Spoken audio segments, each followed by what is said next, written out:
السلام علیکم۔ آج ہم ذوالحج کے پہلے 10 دن کی فضیلت کے بارے میں بات کریں گے۔ الحمدللہ عشرہ ذوالحج کا آغاز ہونے جا رہا ہے۔ ان 10 دنوں میں تمام اسلام کے ارکان اکٹھے ہو جاتے ہیں۔ اس میں انسان توحید کا اقرار کر رہا ہوتا ہے، نماز پڑھ رہا ہوتا ہے، زکوٰۃ دے سکتا ہے، روزے رکھ سکتا ہے، اور اس کے علاوہ اگر استطاعت ہو تو حج کر رہا ہوتا ہے۔ اس لیے ان 10 دنوں کی فضیلت سے انکار نہیں کیا جا سکتا۔ اس عشرے کی عبادت کو جہاد سے بھی افضل قرار دیا گیا ہے، تو ہمیں اپنے اوقات اور نیک اعمال کی پہلے سے تیاری کر کے رکھنی چاہیے، کیونکہ ہم ان 10 دنوں کی فضیلت سے انکار نہیں کر سکتے۔ ان 10 دنوں میں جو بھی نیکی کے کام کریں، ان میں سب سے پہلے نیت کو خالص کریں کہ تمام کام صدق کے دل سے کیے جائیں اور ان کو اپنا معمول بنایا جائے۔ اخلاص کیا ہے؟ اپنے اعمال کے ذریعے اللہ تعالیٰ کی رضا اور آخرت کے اجر کو حاصل کرنے کی نیت و ارادہ کرنا۔ اور اس خالص عمل کی اہمیت کیا ہے؟ اللہ تعالیٰ صرف خالص عمل ہی قبول کرتا ہے۔ ارشاد باری تعالیٰ ہے اور وَمَا أُمِرُوا إِلَّا لِيَعْبُدُوا اللَّهَ مُخْلِصِينَ لَهُ الدِّينَ حُنَفَاءَ وَيُقِيمُوا الصَّلَاةَ وَيُؤْتُوا الزَّكَاةَ وَذَلِكَ دِينُ الْقَيِّمَةِ۔ اور ان کو حکم تو یہی ہوا تھا کہ اخلاص عمل کے ساتھ خدا کی عبادت کریں یکسو ہو کر، اور نماز پڑھیں اور زکوٰۃ دیں، اور یہی سچا دین ہے۔ خالص عمل کی اہمیت حدیث نبوی سے بھی ظاہر ہوتا ہے کہ اللہ تعالیٰ صرف وہ عمل قبول کرتا ہے جو خالص اس کے لیے کیا جائے۔ اب سوال یہ پیدا ہوتا ہے کہ اخلاص کیسے پیدا کیا جائے؟ ہر نیکی کو آخری نیکی سمجھ کر کریں، تنہائی کی عبادت کریں، لوگوں سے چھپ کر نیکیاں کریں، اور نیکیوں کو اللہ کا حکم سمجھ کر کریں۔ عبادت کو زبردستی نہ کریں کہ اس میں روح ہی باقی نہ ہو۔ ہر قسم کی نیکی کریں، اپنی عبادت پر مطمئن نہ ہوں کہ اب کافی ہے، بلکہ اس کو اپنا معمول بنا لیں۔ اہل جنت بھی جنت میں ان اوقات پر حسرت کریں گے جو انہوں نے اللہ کے ذکر کے بغیر گزارے۔ سچی توبہ کرنا۔ نیک کام کرنے سے پہلے استغفار کر لیا جائے، کیونکہ گناہ نیکیوں میں رکاوٹ بنتے ہیں۔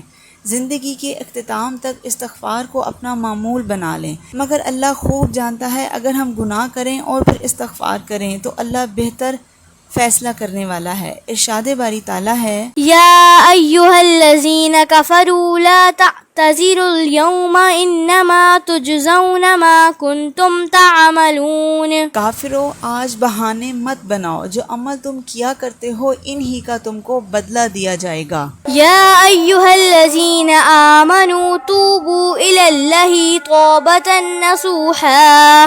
توبہ کے بارے میں اللہ تعالیٰ فرماتا ہے، مومنوں، اللہ کے آگے صاف دل سے توبہ کرو، امید ہے کہ وہ تمہارے گناہ تم سے دور کر دے گا۔ نیکی کے کاموں کو بڑھا دیں، مزید محنت و کوشش کریں۔ نیکیوں میں آگے بڑھنے والے مقربین میں سے ہیں۔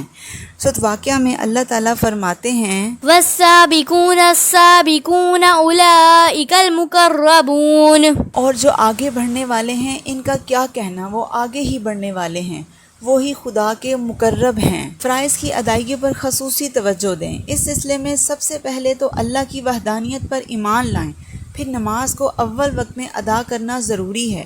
یہ افضل ترین عمل ہے۔ نوافل کی کثرت سے ادائیگی کریں، نماز تہجد کا اہتمام کریں اور قرآن پاک کی کثرت سے تلاوت کریں، صدقہ و خیرات کریں، خدمت خلق کا اہتمام کریں۔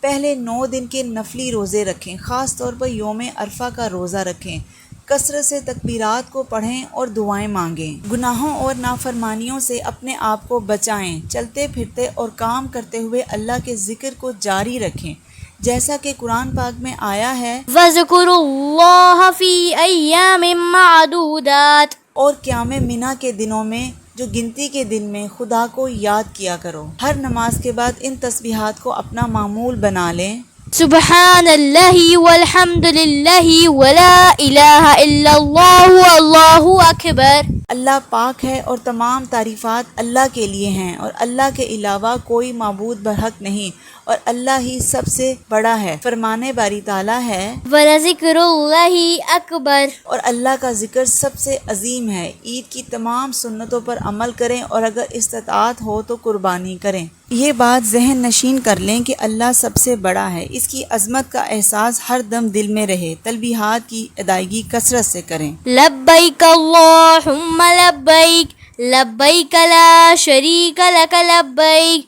ان الحمد والنعمت لك والملك لا شريك لك. اللہ سبحانہ و تعالی ہمیں ایسے خالص عمل کی توفیق عطا فرمائے، اور اگلے سال جو لوگ حج پر جانا چاہتے ہیں ان سب کو یہ سعادت نصیب ہو انشاءاللہ. If you like my video, please watch it again, and if you don't subscribe my channel, please subscribe and share.